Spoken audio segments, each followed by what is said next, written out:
Mummy Daddy Fashions. Exclusive ready-made dresses, kids wear, ladies wear and sarees showroom. Address SNT Complex, Mini Talkies, South Kacheri Road, Raichur.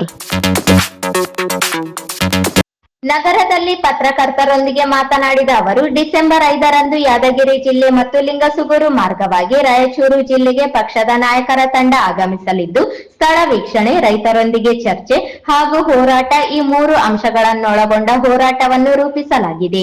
ಈ ಹೋರಾಟ ಸದನದ ಒಳಗೂ ಹಾಗೂ ಹೊರಗೂ ನಡೆಯುತ್ತದೆ. ರಾಜ್ಯ ಸರ್ಕಾರದ ವಿರುದ್ಧ ನಮ್ಮ ಹೋರಾಟ ಮುಂದುವರೆಯಲಿದೆ ಎಂದರು. ಪಕ್ಷದ ರಾಜ್ಯಾಧ್ಯಕ್ಷ ಸ್ಥಾನಕ್ಕೆ ಚ್ಯುತಿ ಬರುವ ರೀತಿಯಲ್ಲಿ ಯಾರೇ ಮಾತನಾಡಿದರೂ ಅದರಿಂದ ಕಾರ್ಯಕರ್ತರಿಗೆ ನೋವಾಗುತ್ತದೆ. ಕಾರ್ಯಕರ್ತರಿಂದ ಕಟ್ಟಲ್ಪಟ್ಟಿರುವ ಭಾರತೀಯ ಜನತಾ ಪಕ್ಷ ಎಲ್ಲರಿಗೂ ಒಗ್ಗಟ್ಟಿನಿಂದ ಪಕ್ಷ ಸೂಚಿಸುವ ಕೆಲಸವನ್ನು ಮಾಡಬೇಕಾಗುತ್ತದೆ ಎಂದು ಸೂಚ್ಯವಾಗಿ ಪ್ರಶ್ನೆಯೊಂದಕ್ಕೆ ಉತ್ತರಿಸಿದರು. ನಮ್ಮಲ್ಲಿ ಯಾವುದೇ ಗೊಂದಲವಿಲ್ಲ, ಅದು ಮಾಧ್ಯಮಗಳ ಸೃಷ್ಟಿ ಎಂದು ಬಸನಗೌಡ ಯತ್ನಾಳ ನಡೆಯನ್ನು ವಿಶ್ಲೇಷಿಸಿದರು. ವಿವಾದ ಏನು ಎತ್ತಿದೆ, ಸ್ಥಳ ವೀಕ್ಷಣೆ ಮತ್ತು ಸಂತ್ರಸ್ತರ ಜೊತೆಗೆ ಚರ್ಚೆ ಮತ್ತು ಹೋರಾಟ, ಈ ದೃಷ್ಟಿಕೋನವನ್ನು ಇಟ್ಕೊಂಡು 4ನೇ ತಾರೀಕು ಬೀದರ್ ಮತ್ತು ಕಲಬುರಗಿಯಲ್ಲಿ, 5ನೇ ತಾರೀಕು ಯಾದಗಿರಿಯಿಂದ ಲಿಂಗಸೂರು ಮೂಲಕ ರಾಯಚೂರು ಜಿಲ್ಲೆಯನ್ನು ಪ್ರವೇಶ ಮಾಡಿ ರಾಯಚೂರು ಜಿಲ್ಲೆಯ ಸಂತ್ರಸ್ತರ ಜೊತೆಗೆ ಚರ್ಚೆ ಮತ್ತು ಸಂವಾದವನ್ನು ಮಾಡಿ ಸದನದಲ್ಲಿ ಈ ಕುರಿತಾಗಿ ಗಟ್ಟಿಯಾದಂತಹ ಹೋರಾಟಕ್ಕೆ ಈಗಾಗಲೇ ಮಾರ್ಗದರ್ಶನವನ್ನು ಕೊಟ್ಟಿದ್ದಾರೆ.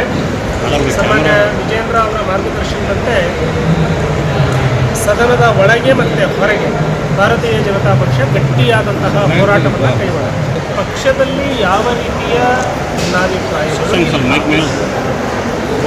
ವ್ಯಕ್ತಿಗತವಾಗಿ ಯಾರು ಬೇಕಾದರೂ ಹೋರಾಟವನ್ನು ಮಾಡಬಹುದು, ಯಾರು ಬೇಕಾದರೂ ಇದು ಮಾಡಬಹುದು. ಆದರೆ ಪಕ್ಷದ ವತಿಯಿಂದ ಈ ಹೋರಾಟವನ್ನು ಅಧಿಕೃತವಾಗಿ ಕೈಗೊಂಡಿದೆ. ಒಂದು, ಕರ್ನಾಟಕದಲ್ಲಿ ಸರ್ಕಾರ ಸಂಪೂರ್ಣವಾಗಿ ವಿಫಲ ಆಗಿದೆ. ಹಾಗಾಗಿ ಭಾರತೀಯ ಜನತಾ ಪಕ್ಷವಾಗಿ ಸರ್ಕಾರದ ವೈಫಲ್ಯಗಳನ್ನು ಎತ್ತಿ ಈ ವೈಫಲ್ಯಕ್ಕೆ ಪರಿಹಾರವನ್ನು ಕಂಡುಕೊಳ್ಳುವ ನಿಟ್ಟಿನಲ್ಲಿ ಒಗ್ಗಟ್ಟಾಗಿ ಹೋರಾಟ ಅವಶ್ಯಕತೆ ಇದೆ. ಹಾಗಾಗಿ ಎಲ್ಲರೂ ಒಗ್ಗಟ್ಟಿನಿಂದ ಒಂದೇ ದಾರಿಯಲ್ಲಿ ಹೋದಾಗ ಮಾತ್ರ ಈ ಸರ್ಕಾರವನ್ನು ಕಂಡುಹಾಕಲಿಕ್ಕೆ ಸಾಧ್ಯ. ಈ ರೀತಿ ಗೊಂದಲಗಳು ಸೃಷ್ಟಿಯಾದರೆ ಲಾಭ ಆಗುವಂಥದ್ದು ಕಾಂಗ್ರೆಸ್.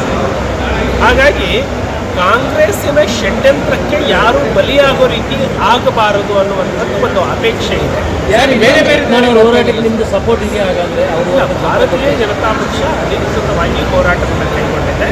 ನಾನು ರಾಜ್ಯ ಪ್ರಧಾನ ಕಾರ್ಯದರ್ಶಿಯಾಗಿ ಪಕ್ಷ ಕೈಗೊಂಡಿರುವಂತಹ ಹೋರಾಟ ಅದರ ರೂಪರೇಷೆ ಬಗ್ಗೆ